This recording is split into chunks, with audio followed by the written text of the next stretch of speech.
দলটার আর প্রয়োজন হচ্ছে না, আমরা অন্য কাজগুলোতে এখন ফোকাস দিতে যাচ্ছি, যার ফলে আমাদের ওই প্রতিনিধি দলটা আপাতত আমরা স্থগিত রেখেছি বা হচ্ছে ওই প্রতিনিধি দল আর কাজ করবে না। জিনিসটা এটা, কিন্তু এটাকে অতিরঞ্জিত করে বিভিন্নভাবে পাবলিশ করার চেষ্টা করা হচ্ছে। তো মানে অনিয়ম একটা ব্যাপার আসছে, তো এই জিনিসটা এইভাবে হাইলাইট করা হচ্ছে, কিন্তু আমরা এরকম কোনো কিছুই বলি নাই যেটা মিডিয়াতে চলে আসছে। তাই আমরা হুঁশিয়ারি করে বলবো, অতিরঞ্জিত করার চেষ্টা যদি আপনারা করেন, আমরা স্বৈরাচার খুনি হাসিনাকে পাঠাইতে পারছি, পালাইতে বাধ্য করছি, আপনারা কিন্তু আমাদের কাছে কেউ না। 15 সেকেন্ডেও লাগবে না, যখন সাংবাদিক ছিল না, শুধু কয়েকটা মিডিয়া আমাদের সংবাদ প্রচার করছিল, তখন কিন্তু আন্দোলন চলছে, এত খুন হয়েছে, এত কিছু হয়েছে, আন্দোলন কিন্তু চলেছে।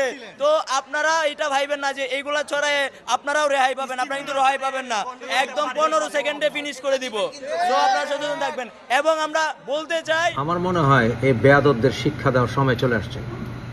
ডক্টর ইউনূসকে বোধহয় আলটিমেটাম দেওয়ার সময় চলে আসতেছে সামনে, যেখানে এই সমন্বয়কারীদেরকে বাদ দিতে হবে, এই চ্যাংরাদেরকে মিনিস্ট্রিতে দেওয়া হয়েছে। আপনি যদি একটা ঘরের ঝাড়ুদারও রাখেন, এরও কোথায় আগে কাজ করেছে জিজ্ঞেস করতে হয়।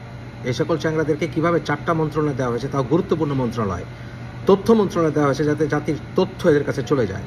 কেন? এদের ব্যাকগ্রাউন্ড কি আমাদের সরকার চেক করেছে? আর আমি বলবো, বিএনপির আপনারা ভাই কী করেন? আপনারা কেন এদের ব্যাকগ্রাউন্ড চেক করেন না? এদের সরকার পতনের ক্ষেত্রে এরা তো যখন আন্দোলন করে, এরা তো সরকার পতন আন্দোলন করেনি, এরা করেছিল কোটা বিরোধী আন্দোলন।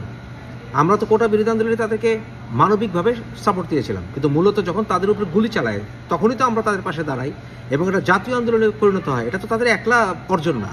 তারা কি মনে করে একলা সরকার নামে ফেলছে, শেখ হাসিনা নামে ফেলছে? এরা তাই মনে করে? ছাত্রদলের কোনো ভূমিকা নাই, শিবিরের কোনো ভূমিকা নাই, জামাতের কোনো ভূমিকা নাই, চরমনায়ের কোনো ভূমিকা নাই, মা বাপের কোনো ভূমিকা নাই, এরা নামায় ফেলছে।